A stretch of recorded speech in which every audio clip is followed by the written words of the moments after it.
One is the leader of an aggressive and militaristic country with ambitions that threaten world security. And the other is Kim Jong-il, North Korean dictator and the world's favorite bogeyman. For only one of them is responsible for the biggest, most unnecessary global military spending spree the world has ever seen. How's it going, Bagram? What you actually have had is a huge increase in expenditure on the military when objectively the world is actually more peaceful than it was.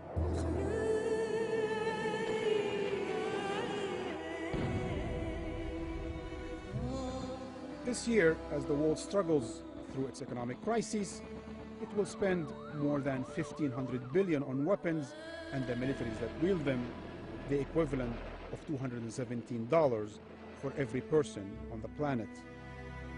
In many countries, military budgets are increasing at a time of austerity. We'll cut everything else, Social Security even, but not the military budget.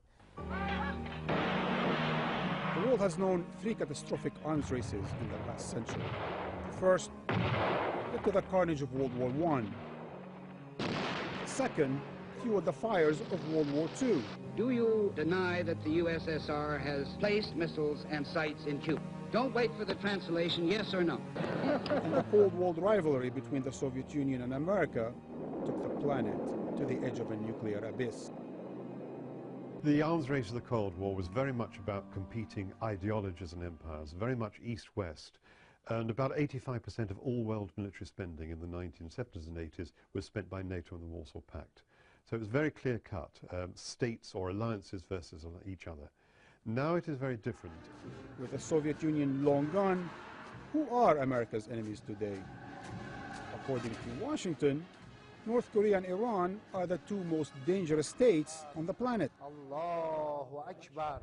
Yet neither is even on the top 15 highest spenders on their militaries, and even allowing for the highest cost manufacturing in the West, the US outspends the rest of the world on a dramatic scale.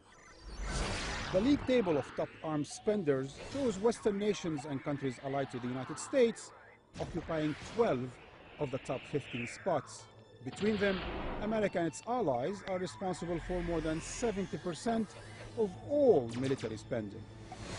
Only China and Russia break up the dominance of this pro-American alliance. We'll reform our defense budget so that we're not paying for Cold War-era weapon systems we don't use. But whatever he says, President Obama is increasing America's defense spending, not cutting it.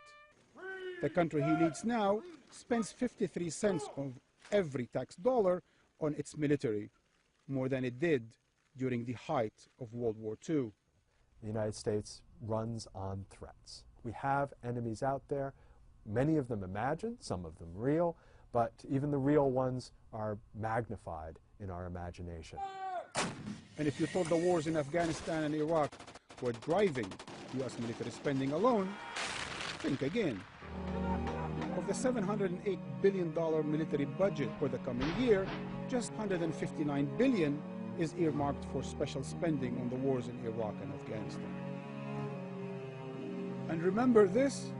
Presidents Obama and Medvedev pledging to slash their arsenals of nuclear weapons.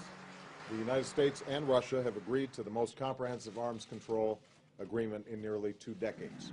Odd then that just a month later, President Obama asked Congress for an additional $7 billion to spend on upgrading America's nuclear weapons in 2011, a 10% increase on this year's budget. We've done no real change in our thinking. It's almost like the momentum of the Cold War 20 years later has not gone away. And America's military deals with its allies ensure that the US is also the world's biggest trader in the global arms bazaar.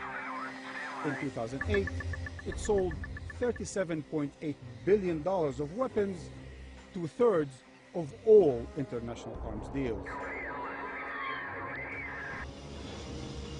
But if the actual threat of global war has diminished, what is driving America's willingness to fuel the global arms race?